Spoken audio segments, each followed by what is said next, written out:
जो tribal status है, जो ओबीसी स्टेटस है, इसको डिल्यूट नहीं होने देना होगा। जब तक ये गवर्नमेंट वापस नहीं जाती, ये आंदोलन चलता रहेगा। चाहे हमारे बीच में से कोई भी जाके दिल्ली में साइन कराए, हम इस लड़ाई को नहीं छोड़ने वाले। साथियों, ये लड़ाई आज की नहीं है। जिस दिन बाबा साहब भीमराव अंबेडकर का कॉन्स्टिट्यूशन इस भारत देश में अडॉप्ट हुआ था, यही लोग जो आज राजपाट कर रहे हैं, इन्होंने रामलीला मैदान के अंदर भारतीय संविधान को जला दिया था। बड़े समय की बात नहीं है, बड़े समय की बात नहीं है। गुज्जर बकरवाल और अपर कास्ट जो जोरी पूंछ में था, ऐसे लड़ाई हुआ करती थी जब 294 अमेंडमेंट हुई है। साथियों, दुश्मन को हल्के में मत लीजिए। 2015 की मैडम मुफ्ती की एक रिपोर्ट है जो हमने जबरदस्ती असेंबली के अंदर टेबल पर रखाई थी। उस वक्त 8 लाख मुलाजिम जम्मू कश्मीर का था। 34,000 शेड्यूल ट्राइब, 17,000 शेड्यूल कास्ट और 5,000 अदर बैकवर्ड क्लासेज जो लोहार, तरखान, नाई, दुब्बा, मोची, बातल, हिंदू मुसलमानों का कॉम्बिनेशन है। साथियों, हमने कोई विरोध नहीं किया, हालांकि हमारे दिल के अंदर ठेस पहुंचती है। संविधान को बदला गया है।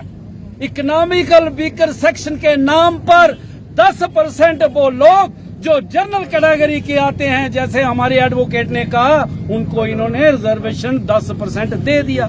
अब जब 10% दे दिया तो आप शेड्यूल कास्ट, शेड्यूल ट्राइब और ओबीसी के अंदर ये क्यों डाल रहे हैं उनको भाई? इसका विरोध पूरे देश के अंदर ऑल इंडिया कॉन्फेडरेशन ने किया। बार बार जब से ये लड़ाई लगी हुई है, जब भी रामलीला मैदान का घेराव किया जाता था, ये मेमोरेंडम सरकार को जाता था कि शेड्यूल ट्राइब और ओबीसी का स्टेटस जो है डिल्यूट नहीं किया जाएगा, नहीं करने देंगे। आप अपने दिलों को टटोलिए, हम कहाँ कमजोर हैं। अगर आज ये स्टेटस डिल्यूट हुआ, मैंने भारत के कॉन्फेडरेशन के जितना भी काडर है, जितना भी नेता, मैंने उनको भी कहा है कि जम्मू कश्मीर में अगर शेड्यूल ट्राइब स्टेटस और ओबीसी स्टेटस डिल्यूट होता है तो मात्र इस विचार में रहिए कि सिर्फ जम्मू कश्मीर के शेड्यूल कास्ट, शेड्यूल ट्राइब और ओबीसी को नुकसान होगा। ये पूरे भारत के शेड्यूल कास्ट, शेड्यूल ट्राइब और ओबीसी को नुकसान होगा। लिहाजा ये लड़ाई सिर्फ आपके अकेले की नहीं है, ये लड़ाई पूरे भारतवर्ष में SC, ST, OBC और माइनॉरिटीज को इकट्ठे होकर लड़नी पड़ेगी।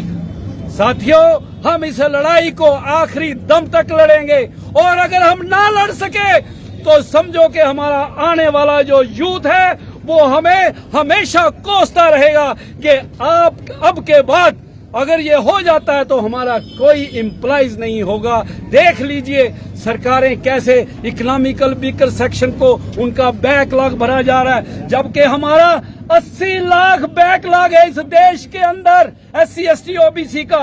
1,04,000 जम्मू कश्मीर में नौजवानों आपका है।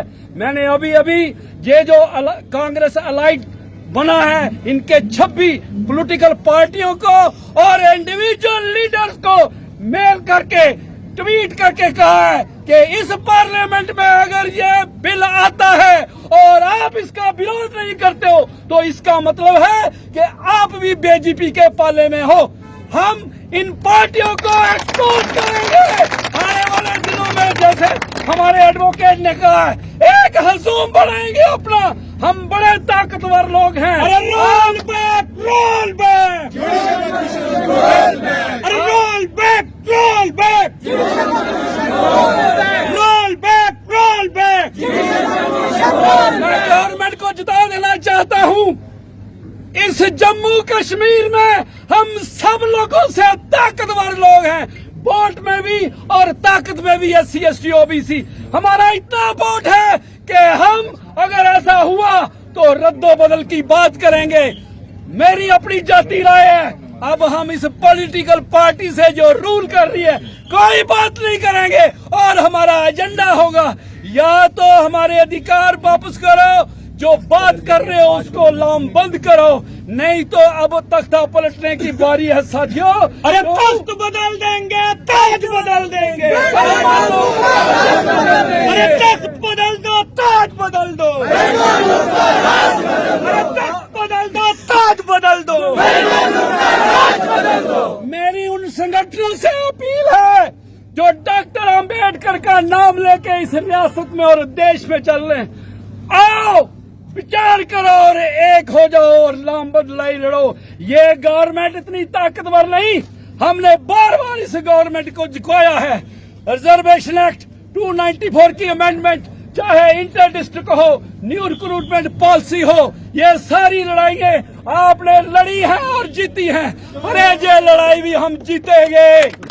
ये हम आज जब आप लोग बाहर घर जाओ, सोच विचार करो, जेल आखिरी लड़ाई है इस जम्मू कश्मीर में और देश में। अगर बाबा साहब का संविधान बचाना है, अगर शेड्यूल ट्राइब और ओबीसी के राइट्स बचाने हैं, आवाज दो, आवाज दो, आवाज दो। जय भीम, जय भारत।